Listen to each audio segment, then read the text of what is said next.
Saudara yang dikasihi Tuhan Yesus, tema suara penggembalaan kali ini adalah apakah aku ditinggalkannya? Dari 1 Raja-Raja 9 ayat 1-18. Pernahkah saudara dalam situasi yang sulit, merasa putus asa dan rasanya ingin menyerah saja?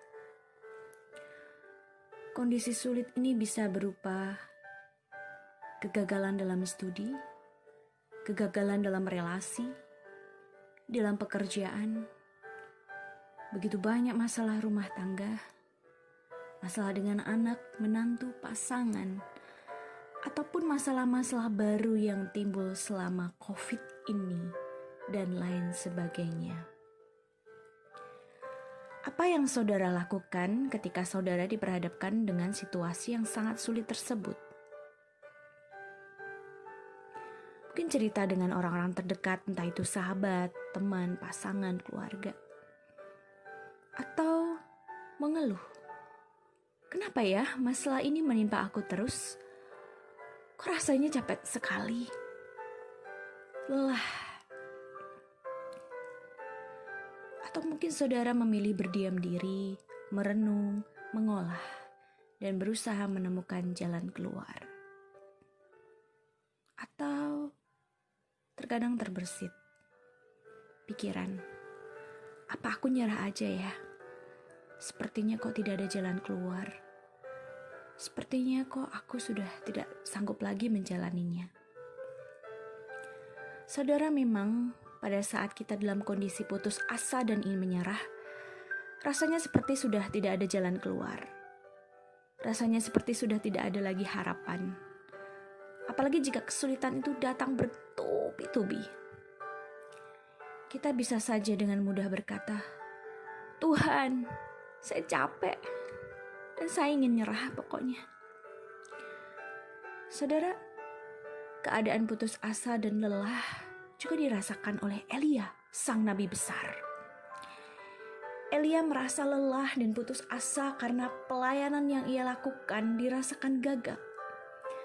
Bahkan Elia ingin supaya Tuhan mencabut nyawanya saja karena dia merasa gagal. Elia merasa gagal karena orang-orang Israel yang ia layani masih saja menyembah berhala. Sekalipun mereka sudah banyak melihat berbagai mujizat tentang Allah yang hidup. Lalu, apa yang Elia lakukan ketika ia mengalami kelelahan yang luar biasa dan rasa putus asa? Saudara, Elia mencari Allah. Ia melakukan perjalanan ke Gunung Horeb atau Gunung Sinai, tempat di mana Allah memberikan 10 perintah kepada Musa, tempat Allah mengadakan perjanjian dengan umatnya. Lalu, bagaimana respon Allah terhadap hambanya ini? Allah tetap memelihara hambanya. Allah tahu kebutuhan hambanya. Allah tahu bahwa Elia tidak hanya lelah secara psikis, tetapi juga fisik. Allah tahu Elia juga lapar. Makanya Tuhan juga memberi dia makan di ayat keempat dan 7. Kemudian Allah juga tetap menyertai hambanya. Kehadiran Allah dalam pergumulan Elia ini melalui angin sepoi-sepoi basah seperti ayat 12. Allah menunjukkan kehadirannya secara lembut kepada Elia, sesuai dengan kepribadiannya, sesuai dengan keunikan dan kebutuhannya. Kemudian Allah juga tetap meminta hambanya untuk melanjutkan pelayanan. Allah tetap memerintahkan Elia melanjutkan perjalanannya, melanjutkan pelayanannya. Saudara, mungkin di antara kita juga ada yang ingin menyerah. Marilah kita tetap percaya bahwa Allah memelihara dan mengerti kebutuhan kita. Allah tetap menyertai kita dan menghendaki kita untuk terus melanjutkan perjalanan hidup kita.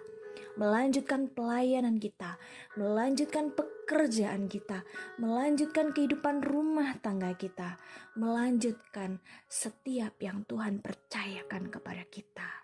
Allah tidak meninggalkan kita.